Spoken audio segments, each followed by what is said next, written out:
लेते हैं बजट की।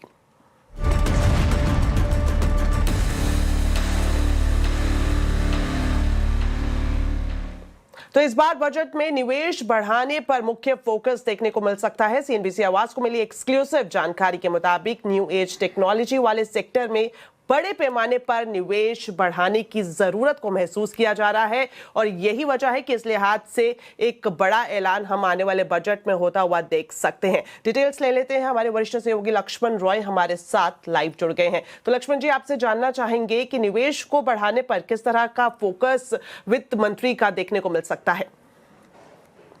देखिए, दरअसल बजट में हर किसी की निगाहें इस बात पर टिकी रहती हैं कि सबसे बड़ा फोकस एरिया क्या है या फिर बजट की थीम क्या है। तो जो मुझे अलग अलग सूत्रों से संकेत मिल रहे हैं उसके मुताबिक इस बार बजट में सरकार मुख्य तौर पर सबसे ज़्यादा जो फोकस करने वाली है वो है निवेश बढ़ाने को लेकर के।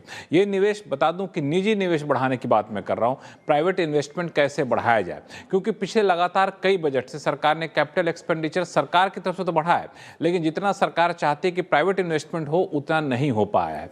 लेकिन इस बार सरकार बजट में विशेष फोकस करेगी। इसके लिए कुछ इंसेंटिव का ऐलान सरकार कर सकती है। जो मौजूदा इंसेंटिव अलग अलग इन्वेस्टमेंट के लिए दिए जाते हैं उसका दायरा सरकार बढ़ा सकती है और इस बार जो नए इंसेंटिव आ सकते हैं इन्वेस्टमेंट बढ़ाने के लिए वो ट्रेडिशनल सेक्टर, पारंपरिक सेक्टर में नहीं आएंगे, कुछ नए सेक्टर में आने की संभावना है। मिसाल के तौर पर एआई डेटा सेंटर की बात करें या फिर इस तरह के न्यू एज टेक्नोलॉजी वाले जो सेक्टर है वहाँ पर सरकार चाहती है कि इन्वेस्टमेंट को बढ़ाया जाए। क्योंकि दुनिया में जिस तरह से हालात बने हुए हैं वैसे में ज़रूरत है कि यहाँ पे निवेश बढ़ेगा तो पूरी दुनिया में भारत का दबदबा बढ़ेगा। तो ये सरकार की लॉन्ग टर्म पॉलिसी है, इसको लेकर अलग अलग स्तर पर बातचीत हुई है। तो इस बार ये आपको फोकस रहेगा। दो चीज़ें और खास जोड़ दूं कि इससे पहले के बजट में आप ध्यान दिए होंगे तो वहाँ पे सरकार का फोकस था टैक्स पेयर्स को कैसे राहत दिया जाए। उससे पहले एक बजट और पीछे जाए तो वहाँ पे फोकस था कि गाँवों की अर्थव्यवस्था को, किसानों को कैसे राहत दी जाए। और इस बीच बजट से पहले ही सरकार ने जीएसटी रिफॉर्म करके ट्रेडर्स को राहत दी है।